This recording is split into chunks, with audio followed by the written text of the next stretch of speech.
కదా. అందుకే ఈ రోజు నుంచి మనం ఏం చేయాలి? అనంత సేవ విధానం అర్థమవుతుందా? అందుకే ఇప్పుడు ఇక్కడికి వచ్చినప్పుడు దేవుడు 2 పనులు చేయొచ్చు. ఒకటి, ఇక్కడ ద్వారం మూసేయచ్చు. సరే, మూసేస్తే దేవునికి స్తోత్రం చెప్దాం, ప్రభు ఇన్నాళ్ళు ఇక్కడ సేవ చేసాం, దాన్ని బట్టి నీకు వందనం, దేవానికి మహిమ కలుగును గాక అని పోయి దేవుడు మళ్ళీ ద్వారం ఎక్కడ తెస్తే అక్కడికి వెళ్ళిపోతాం. అదొక పని. ఒకవేళ మనం ఇట్లాగే వచ్చేసరికి ఇక్కడ ఏమంటా, ఎవరైనా రావచ్చు రాకపోవచ్చు, వచ్చిన వాళ్ళు కూడా మనల్ని వదిలేసి అయినా పర్వాలేదు. ఇప్పుడు నా దగ్గర ఎంతమంది వదిలిపెట్టిపోయారు, ఎన్ని కుటుంబాలు వదిలిపెట్టారు, ఎన్ని మేళ్ళు తెలుసా, ఎన్ని మేళ్ళు వాళ్ళు అనుభవించారు. చాలా అంటే చావబోతున్న వాళ్ళకు కూడా ప్రార్థన చేస్తే మంచిగా బతికేది. చచ్చిపోతుంటే ఒక ఆయన అయితే పిచ్చోడు అయిపోయాడు హాస్పిటల్లో, పిచ్చోడు అయిపోయాడు. నేను ఫోన్లో ప్రార్థన చేయగానే మంచిగా అయిపోయాడు. అలా చేరిపోయారు. ఏంటి ఇది? ప్రాణాలు పోతుంటే కూడా ప్రార్థన చేసి ఎన్ని మేళ్ళు అనుభవించిన, ఎన్ని మేళ్ళు. కుటుంబంలో అయితే చిన్న భిన్నం ఒకరంటే ఒకరికి, కానీ వాక్యం చెప్పి అందరినీ క్రమంలో తెచ్చి ఒక లెవెల్లో తెచ్చి అన్ని చేసినా కూడా మళ్ళీ ఏం చేసింది అనా, దులిపేసుకొని. సరే, దేవుడు వాళ్ళని దీవించిన కాక. అంటే నేను ఎందుకు చెప్తున్నా, ఎన్నో మేళ్ళు అనుభవించినా కూడా వదిలిపెట్టిపోయే ఆస్కారం ఉంటుంది. కాబట్టి ఎవరు వచ్చినా రాకపోయినా నేను మాత్రం ఏం చేస్తా, ఎప్పటి వరకు దేవుడు ఇక్కడికి పంపించేంత వరకు ఇక్కడ చేయటమే ఉంటుంది, ప్రార్థన జరుగుతూనే ఉంటుంది. అందుకే ఈరోజు మనం ఏం చేయాలి, ఆ పట్టుదలతో. అందుకే సైతానికి తెలుసు, ఈ మహానుభావుడు ఎక్కడికన్నా వస్తే మాత్రం మళ్ళీ వదిలిపెట్టాడు. అందుకే నేను వస్తున్నా అంటే దేనికి భయం? సైతానికి భయం. కావాలంటే ఒకసారి అడగండి, చెప్తుంది. అది ఎట్లా చెప్పాలో చెప్తుంది మీకు అట్లనే. అలా ఎందుకు వస్తే మాత్రం మళ్ళీ ఏం చేయడు. మీరు నమ్ముతారు లేదా? సైతాన్ ఏం పని చేసినా భీముడు వల్ల ఒక పొట్టి ఉండేది, ఆమె పేరేం పేరు, మన శాంతి సిస్టర్. శాంతి సిస్టర్ ఏమన్నా అంటే, లేదు మీరు అందరు పాస్టర్కి అన్యాయం చేసారు, మీరందరు ఇట్లాంటి వాళ్ళు అట్లాంటి వాళ్ళు, వాళ్ళ చరిత్రలో అంతా చదివింది ఆమె. ముఖాలు లేవు వాళ్ళకి, గిత పెట్టుకున్నారు. వాళ్ళ కథలు ఏం మామూలుగా లేవు. అవన్నీ చెప్తే మీరే ముక్కు మీద వేలేసుకుంటారు.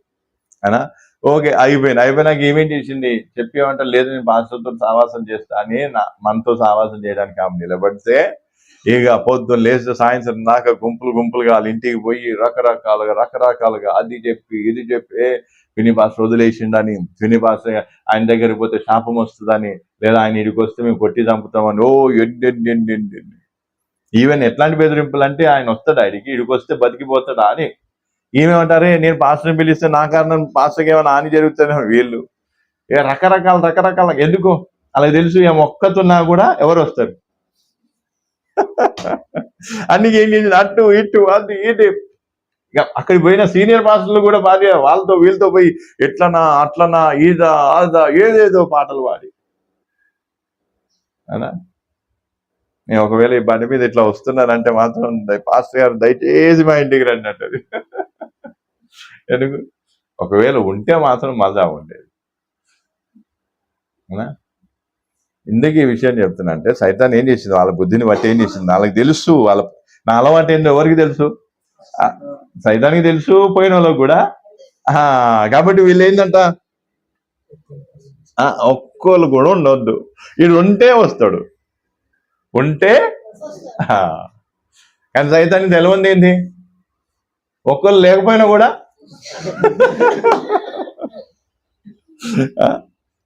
అందుకే దేవుని చిత్తమైతే ఏం చేస్తా, మంచిగా భీముడలో కూర్చొని మంచిగా ప్రార్థన. ఎందుకంటే ప్రయాసం వ్యర్థం కావద్దు. ఏళ్ళ తరబడి మినవుతుంది, నా శరీరం నలిగిపోయేది తెలుసా. బస్సు ప్రయాణాలు చేసి రాత్రంతా ప్రయాణాలు చేసి నిద్ర లేకుండా ఎంత బాధపడి సేవ స్టార్ట్ చేస్తే, వాళ్ళ స్వార్థం కోసం, వాళ్ళ సుఖభోగాల కోసం ఏం చేసింది, ఎవరిని బలి చేసిన, సేవకుని బలి చేసిన.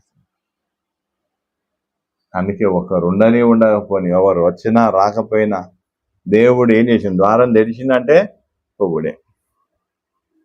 ద్వారం తెరిచిందంటే ఏం చేయాలా, మళ్ళీ ఆగుడు ఉండదు ఇక, మళ్ళీ.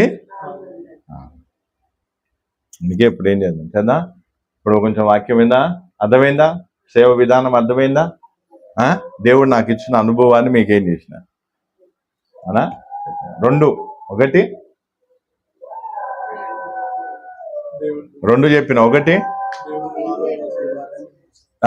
దేవుడు ఏం చేయొచ్చు, తెలిసిన ద్వారాన్ని మూసేసే అవకాశం అది ఎన్ని ఏళ్ళకైనా చేయొచ్చు, చేయకపోవచ్చు, కానీ ఆ అవకాశం కూడా ఉంది.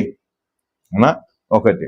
రెండవది ఏంటిది, అక్కడ ఉన్నోళ్ళు రావచ్చు రాకపోవచ్చు, అయినా కూడా ఏం కావాలి, ప్రార్థన చేస్తూనే ఉండాలి, సేవ జరుగుతూనే ఉండాలి. అందుకే విశాఖపట్నం దానికి ఒక గొప్ప నిదర్శనం. అందుకే నేను విశాఖపట్నం అంటే మీకేమనిపించకపోవచ్చు, కానీ అక్కడ ఉన్న సైతానికి అయితే ఇక మొత్తం ఇట్లా అదైతుండొచ్చు.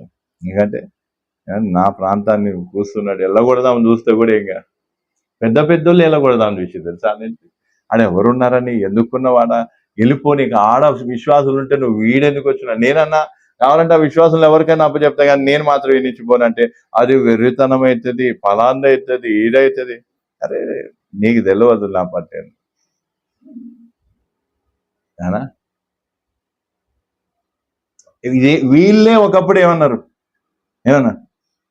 ఇక్కడిక్కడనే తిరుగుతారా, దూరం ఆ ప్రాంతం లేదా, ఈ ప్రాంతం లేదా, ఇక్కడ లేదా, అక్కడ లేదా అన్నోళ్ళు ఇప్పుడు మరి నేను మూల్యం చెల్లించి అక్కడికి పోతే అక్కడి నుంచి ఎక్కడికి రమ్మంటున్నా.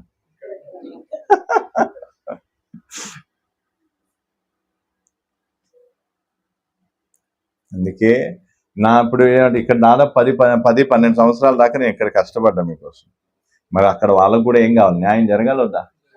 అందుకే దేవుడు ఏం చేస్తున్నా, దేవుని చిత్తం అయితే. అందుకే ఇప్పుడు ఏమైనా ట్రయాంగిల్ తోటి ఏం కావాలి మనం, అర్థమవుతుందా? ట్రయాంగిల్ అంటే ఇక్కడ ఏముంది తెలంగాణ, ఇక్కడ ఏముంది ఆంధ్ర, కిందికి వస్తే ఏముంది రాయలసీమలో కూడా ఏం కావాలి, 3 ప్రాంతాలు మనం ఏం కావాలి, కవర్ చేయాలి. అందుకే ఇప్పుడు మనం ఈ విషయం అర్థమైంది మంచిగా. అందుకే ఎవరు వచ్చినా రాకపోయినా మాత్రం ద్వారం తెరిచిందంటే పొవుడే, పోయి సేవ చేసుడే. ఆత్మలు వస్తాయా?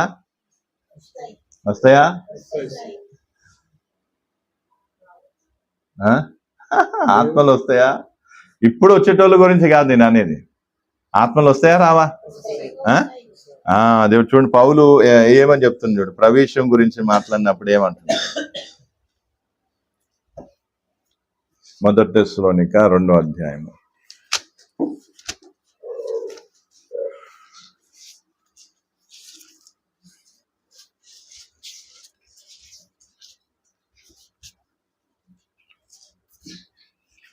1 తెస్సలోనిక 2వ అధ్యాయము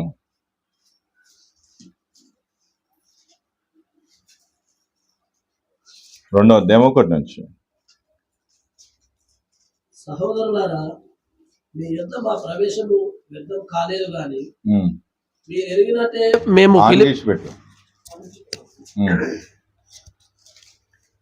సహోదరులారా మీ యొద్ద మా ప్రవేశము వ్యర్థము కాలేదు గాని మీరు ఎరిగినట్టే మేము ఫిలిప్పీలో ముందు శ్రమపడి అవమానము పొంది ఎంతో పోరాటంతో దేవుని సువార్తను మీకు బోధించుటకై మన దేవుని యందు ధైర్యం తెచ్చుకుంటామని మీకు తెలియను. మా ప్రవేశం ఏం కాలేదు, వ్యర్థము. అంటే ఈ తెస్సలోనికలో ఏం చేస్తున్నారు, ఏమంట, దేవుడు సేవకుల్ని పంపించినప్పుడు వాళ్ళు అక్కడ ప్రవేశించినప్పుడు ఆ ప్రవేశం ఏం కాలేదు, వ్యర్థం కాలేదు. మన ప్రవేశం ఎప్పుడు కూడా ఏం కాదు, వ్యర్థము కానివ్వడు దేవుడు. అందుకే ఇక్కడ ఏమంటారు, ఫిలిప్పీలో మేము ఎలాగైతే శ్రమపడి అక్కడ సువార్త ప్రకటించడానికి శ్రమపడి అవమానంలో ఉంటామో, అలాగే ఎంతో పోరాటంతో దేవుని సువార్తను మీకు బోధించుటకై మన దేవుని యందు ధైర్యం తెచ్చుకుంటామని మీకు ఏం చేయాలి, ఇక్కడ పోరాటం చేయాలి. ఏం చేయాలి, పోరాటం చేయడానికి ఏం కావాలి, ధైర్యంగా. ఏం కావాలి, ధైర్యవంతులు ఏం చూస్తారు, పరిస్థితులను చూస్తారా లేకపోతే ఏం చూస్తారు? ధైర్యవంతులు మనం వేసే అడుగుల్ని బట్టి ఏమంట, ఏం చూస్తారు ధైర్యవంతులు? ఏమంట, ధైర్యము తెచ్చుకుంటే. ఏమన్నా ధైర్యం, ఒక ప్రాంతంలోనికి దేవుడు ఒక ప్రాంతంలోనికి ప్రవేశింపజేసినప్పుడు అక్కడ సువార్తను లేదా అక్కడ సేవను ఆరంభించడానికి ఏం కావాలి, ధైర్యంగా. అందుకే పౌలుకి అర్థమై ఏమన్నాడు, మేము ఏం తెచ్చుకున్నా, ధైర్యం తెచ్చుకున్నా. పిరికోళ్ళు అయితే ఏం చేస్తారు? అడుగులు ముందుకేస్తారా, వెనకకేస్తారా? అదే ధైర్యవంతులు అయితే ఏం చేస్తారు? అందుకే ధైర్యం తెచ్చుకోవాలా లేదా పిరికి ఏం కావాలి? అందుకే కొంతమంది భయపెట్టేయడానికి ప్రయత్నం చేస్తూ ఉంటారు. అనా ఏం కావాలి? ధైర్యం తెచ్చుకోవాలా, ధైర్యపరచాలా లేదా భయపెట్టియాలా? ఏమంటా భయపెట్టిస్తూ ఉంటారు. భయపెట్టేసరికి మనం ఏమంటాం? పిరికోలమే వెనకకు అడిగేస్తే ఏమవుతుంది? సేవ పని జరుగుతుందా? చూడండి, మళ్ళీ ఒకసారి చదవండి, దాంట్లో ఉన్న మీనింగ్ మంచిగా అర్థం చేసుకోండి.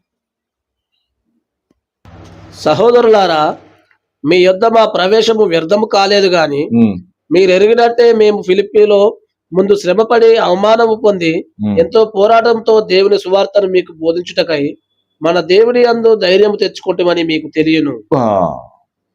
ఇక్కడేమంట? మన దేవుని యందు ఏం తెచ్చుకున్నా? ధైర్యం తెచ్చుకున్నాము. అందుకే ఏం కావాలి? ధైర్యపరచాలా లేకపోతే ఏం చేయాలి?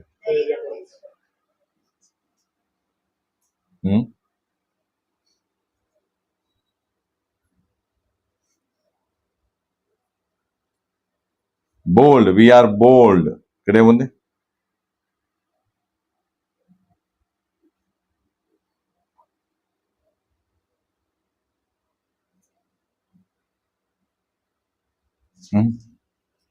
ఏం తెచ్చుకోవాలి? దేవుడు ద్వారం తెచ్చిండు. ఇక్కడ ద్వారం తెచ్చినప్పుడు మనం ఏం తెచ్చుకోవాలి? ధైర్యం తెచ్చుకోవాలా లేదా పిరుకోవాలని నాకేం కావాలి? ఇప్పుడు మనం ఏం చేస్తున్నాం? పిరుకోలం అవుతున్నామా, ధైర్యవంతులం అవుతున్నామా? పిరుకోలం అవుతుంది, ధైర్యవంతులం అవుతున్నా? ధైర్యవంతులు అయితేనే సేవ ఏమవుతుంది అనా? అందుకే పేతుల్లాగా చేయబట్టి వెనక గుంజొద్దు. కొంతమంది పేతుల్లాగా ఏం చేస్తారు? ఎప్పుడు చూసినా అది నీకు దూరం అగురు గాక, ఇది నీకు దూరం అగురు గాక, ఇది నీకు ఇట్లా జరగకపోను గాక అని ఏం చేస్తారు? ఎప్పుడు చూసి చేయబట్టి వెనకకే గుంజాలని చూస్తారు. పిరికోలు చేస్తారు. మనం ఏం కావాలి? ధైర్యవంతులంగా. ధైర్యవంతులం అయితే ఏం చేయాలి? అడుగు ముందుకే. ఎన్ని పరిస్థితులు వచ్చినా సరే అడుగు ముందుకే. అడుగు ముందుకే. హల్లెలూయా. ఆ ధైర్యాన్ని దేవుడు చూసి ఏం చేస్తుంది? సేవను ఇంకా విస్తరింపజేస్తుంది. నా దేవుడు చూస్తాడు, ఏమి పెరుకోడ ఏమంటే అడిగి వెనకకేస్తాడా లేకపోతే ముందుకు పోతాడా, అసలు ఏంది సంగతి అని దేవుడు చూస్తాడు. లేదు మనం భయపడేమో వెనకకి వెళ్ళిపోయాం అంటాం. అప్పుడు దేవుడు ఏమంటాడు? చల్, వీళ్ళకి ఏం లేదు సేవ ఇచ్చి ప్రయోజనం. అందుకే అది మీరేం చేసుకోవాలి? అర్థం చేసుకోవాలి. ఇంతవరకు అర్థమైందా మంచిగా? ప్రెస్బిటర్లు దాని గురించి నేను దేవుని చిత్తం అయితే చెప్తాను, కంటిన్యూ చేస్తాను. కానీ కొంత దీనికి సంబంధించిన విషయాలు, ఎందుకంటే సేవపరమైన విషయాలు మీకు ఏం చేయాలి? క్లియర్ చేయాలనే ఉద్దేశంతో ఈ విషయాలు చెప్పండి. ధైర్యం చేసుకొని ఏం కావాలంట?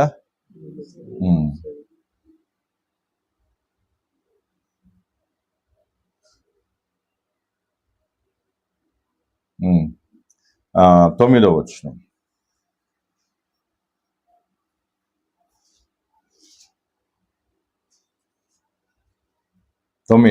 అవును సహోదరులారా, మా ప్రయాసములు కష్టములు మీకు జ్ఞాపకం ఉన్నది కదా. మేము మీలో ఎవరికైనా భారముగా ఉండకూడదని రాత్రి భాగంలో కష్టము చేసి జీవనము చేయొచ్చు మీకు దేవుని సువార్త ప్రకటించితిమి. మేము విశ్వాసులైన మీ ఎదుట ఎంత భక్తిగాను నీతిగాను అనింద్యముగాను ప్రవర్తించితిమో దానికి మీరు సాక్షులు, దేవుడును సాక్షి. తన రాజ్యమునకును మహిమకును మిమ్మల్ని పిలుచుచున్న దేవునికి తగినట్టుగా మీరు నడుచుకునవలనని మేము మీలో ప్రతి వారిని హెచ్చరించుచు ధైర్యపరచుచు సాక్ష్యమిచ్చుచు తండ్రి తన బిడ్డల ఎడల నడుచుకునే రీతిగా మీలో ప్రతి వారి ఎడల మేము నడుచుకుంటామని మీకు తెలియదు. చూడండి, ఇక్కడేమంట? సేవకులు ధైర్యం తెచ్చుకొని విశ్వాసులకు ఏం చేస్తాను? ధైర్యం చెప్తారు. మళ్ళీ చెప్తాను, ధైర్యం అంటే ఏంటి?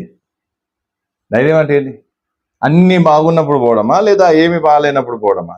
ధైర్యం ఎప్పుడు పనికి వస్తుంది? పరిస్థితి ఎట్లా ఉన్నా సరే అడుగు ముందుకు వేసేవారిని ఏమంటారు? ముందు చీకటి ఉంది, కారు చీకటి ఉంది, రోడ్డు కూడా కనిపిస్తుంది, అయినా కూడా అడుగు ముందుకు వేస్తుంది చూడు, వాళ్ళు ధైర్యవంతులు చేసే పని. వాళ్ళు ఎవరు చేసే పని? ఆ చీకటి చూసి ఓ దారి కనిపిస్తుంది, చీకటి పోయినా చూద్దాం తీయనంటే ఏం కాదు. వాళ్ళు ఎవరు? పిరికోడు. అందుకే ఇక్కడ ఏమని రాస్తుంది? నీకు ధైర్యం చెప్పుచు సువార్త చేయడానికి, సువార్త అంటే సేవ పని చేయడానికి సేవకులు ధైర్యం తెచ్చుకొని, అందుకే విశ్వాసంలో కూడా ఏం చెప్తున్నా? ధైర్యం చెప్పి వారిని బలపరుస్తున్నా. కాబట్టి ఈ చివరి దినాల్లో మనం కూడా ఏం తెచ్చుకోవాలి? ధైర్యం తెచ్చుకోవాలి, విశ్వాసంలో ముందుకు వెళ్ళాలి. ఓకేనా? ఇంతవరకు అర్థమైందా? ఇది బేసిక్ ఏంటంటే మనకు సంబంధించిన విషయం నేను మీకు చెప్తూ ఉన్నాను. సేవలో ఎట్లా జరుగుతుంది. అందుకే దేవుడి ప్రవేశాన్ని మనకి ఇచ్చిండు. ఈ ప్రవేశాన్ని మనం ఏం చేసుకోవాలి? కాపాడుకొని నిర్లక్ష్యం చేయకుండా. కావాలంటే ఇక్కడ మీటింగ్ పెట్టకపోతే ఎవరు అడుగుతారండి? ఎవరు అడుగుతారు? మీటింగ్ లేదంటే ఇంకా సంతోషం, హ్యాపీగా ఇంటికాడ మటన్ చికెన్ వండుకొని హ్యాపీగా అయినా బోటియో గీటో వండుకొని మన తలకూర, కార్జాలు గీర్జాలు తల ఒకటి వండుకుంటాం, హ్యాపీగా తింటాం, మంచిగా ఏం చేస్తాం అనా. కానీ ఇప్పుడు ఏమైపోయినాయి? పొద్దున పాపం ఈ లైన్ అయితే పొద్దున్న నుంచి సాయంత్రం దాకా ఇరుకుడే, ఈ లైన్ కొంచెం 2 వీళ్ళకి 3 కోటింగ్, వాళ్ళకేమో డబుల్ కోటింగ్. డబల్ కూడా కొంతమంది తప్పించుకునేటోళ్ళు ఇప్పుడు ఏదో కంపల్సరీ కాబట్టి వచ్చినట్టున్నారు అంతే. అవునా కదా? అదే ఒకవేళ మీటింగ్ లేదనుకో, లేదు ఇట మీటింగ్ లేదు, చాలు కొన్ని రోజులు పెట్టినాం కదా, నెలకు 2 రోజులు మీటింగ్ పెట్టుకున్నాను చాలు అంటే అప్పుడు ఎంత హ్యాపీగా ఉండు, అబ్బా ఎంత బాగుండో. ఇప్పుడు పరిస్థితి ఎట్లా అంటే బాలాజీ నగర్లో ఆరాధన జరుగుతుంది, నేను పోలేకపోతున్నా, నేను పోతే బాగుండు, ఇదే బాధ ఇంట్లో ఉన్నా కూడా. పోనీ వస్తేనేమో కష్టపడక తప్పదు, రాకపోతే ఇంట్లో కూర్చొని బాధపడక తప్పదు. ఈ పాస్టర్ ఆడ మీటింగ్ పెట్టుడు మానేస్తానని నెమ్మది ఉంటుండే అనా. లేదు మీటింగ్ లేదు ఆరాధన లేదు అయిపోయింది. మళ్ళీ నెల తర్వాత అన్నా నువ్వు మాట తప్పుతావు. ఎందుకు? ఎందుకంటే ముందేమని చెప్పినావు? ఇది రూమ్ తీసుకునేటప్పుడు ఏమని చెప్పినావు? కానీ ఇప్పుడు నువ్వేం చేస్తున్నావు? వారానికి ఒకసారి పెడుతున్నావు. ఏందన్నా ఇది? అలా కదా. అట్లనే కొంతమంది ఏం చేస్తారంటే అట్లా ఆలోచన. అందుకే ఈరోజు మనం ఏం చేయాలి చెప్పండి? మనకి ఇక్కడ ప్రవేశం దొరికింది, దీన్ని మనం ఇది వ్యర్థం కాకుండా చూసుకోవాలి, వ్యర్థం కానియొద్దు. ఈ ప్రవేశము దేవుడి ఈ ప్రవేశంలో మనం ఏం కావాలి? అడుగులు ముందుకేయాలంటే ఏం కావాలి? ధైర్యం తెచ్చుకోవాలి. సేవకులు ధైర్యం తెచ్చుకోవాలి, విశ్వాసులు ధైర్యం తెచ్చుకొని ఏం చేయాలి? అడుగులు ముందుకు వేయాలి. పరిస్థితులు ఎట్లా ఉన్నా సరే ధైర్యం తెచ్చుకోవాలి. నా ప్రతికూల పరిస్థితుల్లో అడుగు ముందుకేసేవాడే ధైర్యవంతుడు. హల్లెలూయా. అందుకే మరి ఇక్కడ ధైర్యవంతులున్నా పిరికోలు ఉన్నారా?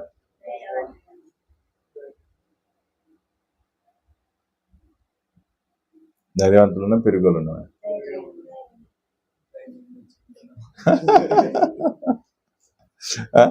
పేతుర్లు అయితే ఎక్కువ మందే ఉన్నారు. ఈడ చూసిన పెద్దరే, ఆడ చూసిన పెద్దరే, చెయ్యి బట్టి గుంజుడే ఎలకకు, లేదంటే కాలర్ పెట్టి గుంజుతారు ఎలకగా. ఎలకలాడు ఏం చేస్తున్నావు తెలుసా? నీకు ఇంతనా బుద్ధుందా? ఏంది నువ్వు చేసే కదా అని చెప్పి ఏం చేస్తారు? ఇక వెనకకే లాగుడు. ధైర్యం తెచ్చుకొని ధైర్యం చెప్పడానికి బదులు ఏం చేస్తావు? ఎక్కడికి లాగుతావు? నువ్వు వాక్యం చెప్తున్నా అంతే, నేను ఇండైరెక్ట్ ఏమి చెప్తలేను. మళ్ళీ ఇన్ని నుంచి ఆడికి, ఆడి నుంచి ఆడికి కలపకండి. ఏదో కొంతమంది ఏం చేస్తారు, ఇట్లా కలుపుతారు అన్నట్లు, ఇట్లా గాల్లో కలిపేస్తారు మొత్తం. అట్లాంటి దురుద్దేశం ఏమీ లేదు. కానీ నేను ఒకటి చెప్పేది ఏంటంటే, దేవుడు ద్వారం తెచ్చింది కాబట్టి మనం ఇక్కడికి రావాలా, ఇది వ్యర్థం కావద్దు. 2, ఒకటి దేవుడి ద్వారాన్ని బంద్ చేయొచ్చు. బంద్ చేసే ముందు దేవుడు నాకు చెప్తాడు, అప్పుడు నేను మీకు చెప్తా, అంతవరకు ఓకే. 2వది, ఇక్కడ ఉన్నోళ్ళు రావచ్చు, రాకపోవచ్చు. అర్థమవుతుందా? రావచ్చు, రాకపోవచ్చు. విశాఖపట్నం అక్కడ ఆత్మలు వస్తాయి, దేవుడు ఇస్తాడు, అయితే కొంచెం టైం పడుతుంది అట్లా. అందుకే ఈ విషయాన్ని దృష్టిలో పెట్టుకొని ప్రార్థన. ఇప్పుడు అపోస్తుల సేవ విధానాన్ని మనం ఏం చేసుకున్నాం? అర్థం చేసుకున్నాం. నిన్న పోయినసారి చెప్పిన ప్రెసిబిటర్లు, అపోస్తులు అంటే ఏంటి, ప్రెసిబిటర్లు అంటే ఏంటి, మీకు నేనేం చేసిన చెప్తాను. మన ఛానల్ అపోస్తులను ప్రెస్బిటర్లు పెట్టినందుకు ఎంతమంది లబ్బోదీపం అంటున్నారు. అరే ఏంటినా ఈయన స్థాయి ఏంది, అపోస్తుల గురించి చెప్తారు ఆయన. ప్రెస్బిటర్లు అన్నదే రే మా గురించి ఏదో చెప్పినట్టున్నాడు. ఎంతమంది వంగి వంగి దాన్ని ఏం చేసిరు, నొక్కి నొక్కి చూసినట్టున్నారు. అది రివైండ్ చేసి ఏం చేసి ఉంటారు. Point note point your honour అన్నట్టు ఏం చేస్తా, నోట్ చేసుకోవచ్చు అయినా. అందుకే ఇప్పుడు మనం ఏం చేద్దాం, పోదామా, దేంట్లో పోదాం? ప్రెస్బిటర్ అపోస్తులు, ఇంకేంటిది ప్రెస్బిటర్. అపోస్తులు ప్రెస్బిటర్లు.